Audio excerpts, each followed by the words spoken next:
Welcome to the Spark Podcast, hosted by Dynamic Lifecycle Innovations, where cutting-edge solutions meet effortless experience and maximum returns. Today, we are joined by Caitlin Fierstad and Jeremy Olson. Now let's get started. Today, we have a wonderful opportunity to hear from a subject matter expert on the Windows 10 to Windows 11 migration.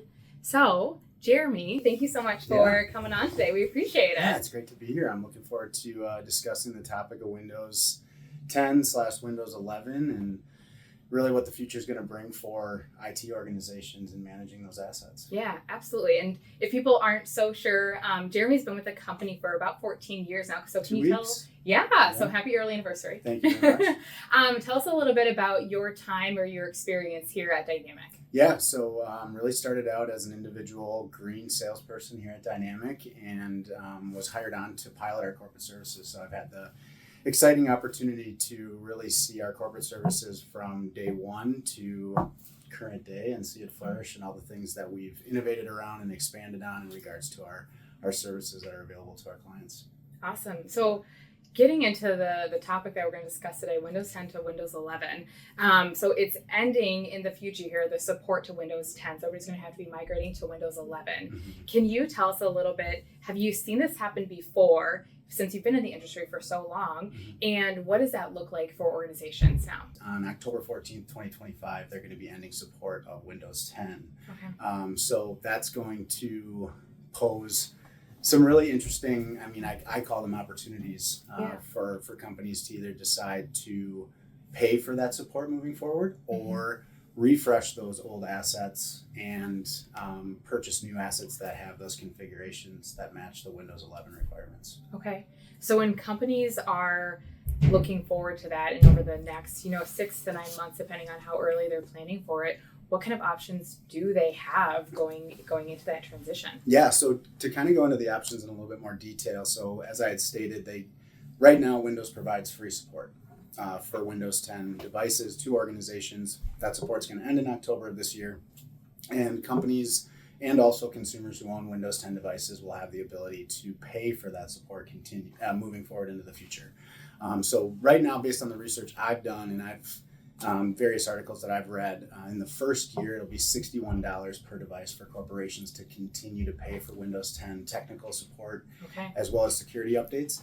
And then that cost is going to double each year after that. Wow. So it's not just the 1 year cost, it's every single year and increasing even. Right. Yeah. So the numbers that I got were year one, $61 a device, goes up to $122 in year two and $244 a device in year three. So it could potentially be seen as a pretty costly expense to maintain that Windows 10 license. So is that cost the same across the board for every company, or is there some flexibility in there, or just unsure at this point probably? Yeah, I would say right now, based on what's online and kind of available to the public, doesn't seem like the cost is going to vary. Maybe it will, depending on supplier contracts, as well as just Windows licensing agreements. But yeah, right now it seems pretty set on that 61 in year one per device and then doubling every year after moving forward. Okay. So if I'm working for a company and I know that I've got some assets, some IT hardware that is going to have to go through that refresh, and I'm either looking at the costs that you just outlined, so thank you for doing that, or of, let's do some refresh. How important, or what is the role play of my ITAD or IT Asset Disposition vendor play in the decisions that I'm going to make, or which option I choose? Yeah, that's a really good question. So I think, outside of option one and, continuing to get that Windows 10 support and paying for it now, starting in October, there is that option where organizations might strategize to refresh all or a portion of their assets to align with the configuration requirements of Windows 11. So a few configuration requirements are the processor is going to need to be 1 gigahertz or faster. RAM is going to need to have a 4 gigabyte size or larger. Storage is going to have to be 64 gigabytes or higher. So those are different requirements that organizations are looking to align if they're going to refresh those assets to adhere to the requirements of Windows 11. And when they do that, of course, they're going to be getting new units in, the old units have to come out. So relying on a credible and trusted ITAD provider is going to be essential for being able to not only manage the throughput of those devices being refreshed and replaced, but also ensuring that they're maximizing that ROI back to their organizations. Many reliable and certified ITAD vendors in the market currently do offer revenue shares or ROI components to their services where if they're able to resell a device on the secondary market, be it wholesale or e-commerce channels, they're going to return a portion of those proceeds back to the organization. Okay. So it'll be really essential for organizations who are looking to go with option 2, refreshing devices, to make sure that their vendor can handle that volume, but also their vendor can prove that they're going to maximize that ROI back to their organization. Absolutely, because you want to make sure, if there is an influx of material being refreshed right now because of this change, that it's not flooding the market and possibly decreasing the sales or the cost to that.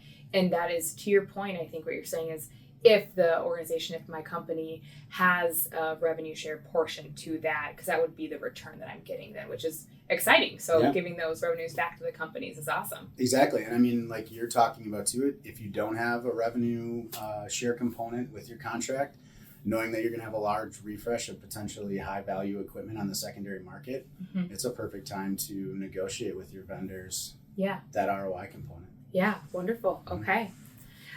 Anything else as far as, I think we've hit a couple of really key things here in terms of the different options, continuing to pay on what the different costs will be for each year, but also then to look at the refresh options and then partnering with your ITAD for either wholesale or e-commerce sales and making sure that they can handle that properly. I'm sure that's really difficult at times. Sure. Anything else that you would say that's really important for organizations to know as they're going through the next 6 to 12 months facing these options and potential challenges? Yeah, I mean, I would encourage the companies that are going through the refresh to collaborate with their current ITAD vendor. Collaborate in areas of capacity. Typically, in our industry, we understand what the run rate volume is, but also we need to plan for the peaks and valleys of volume, given situations like Windows 10 ending support. I mean, there's predictability would suggest that there's going to be an increase or an influx in volume. So making sure that, you partner with your ITAD vendor, collaborate with them on understanding, what is their capacity to receive in the volume of units that you're potentially going to refresh, and can they do all of the SLAs on that equipment, process, track, whatever various reporting capability or reporting requirements that they might have.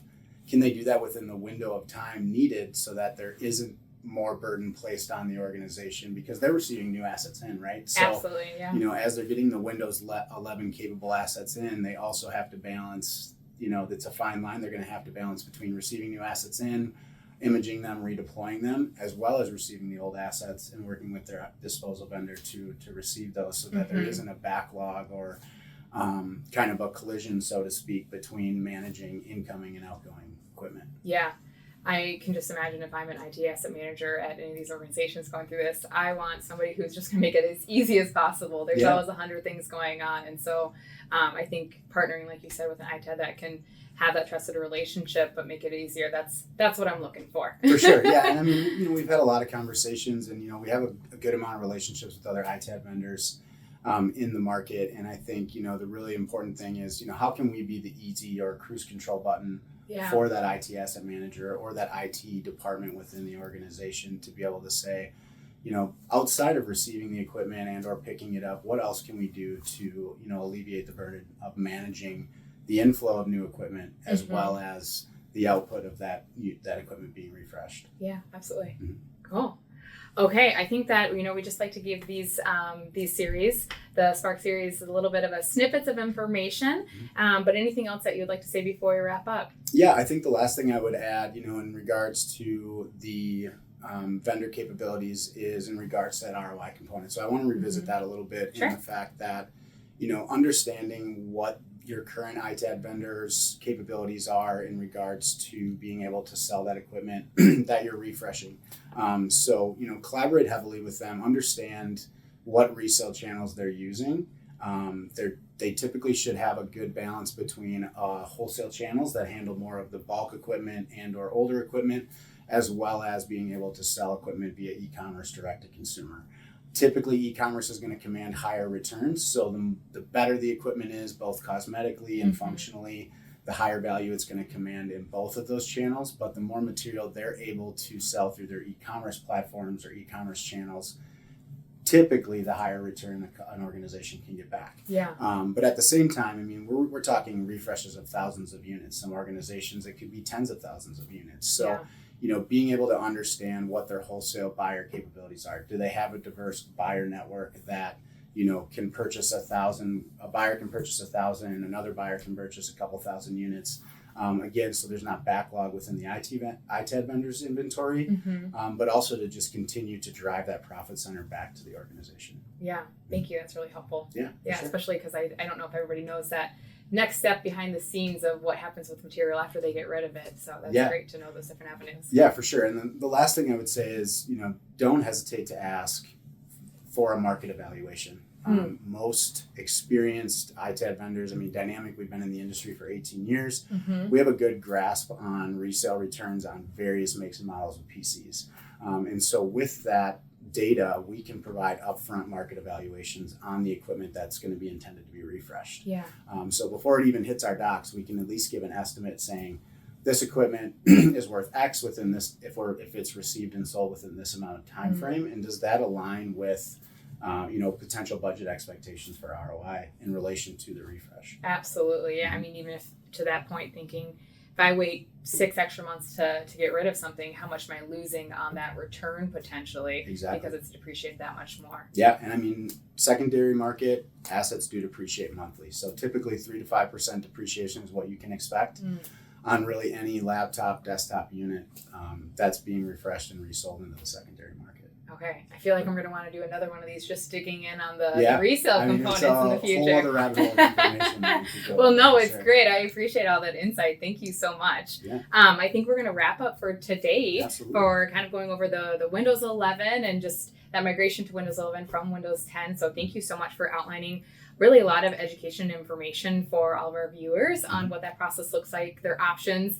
And to everybody watching, thank you so much for joining. And if you have additional questions on the Windows 10 to Windows 11 migration, please feel free to reach out. We'll have our company website listed, so you can reach out directly there. Or if you want to have questions and have some time with Jeremy, he's happy to talk with you guys and be a resource for you and your ITAD program during this transition, or any general questions that you have.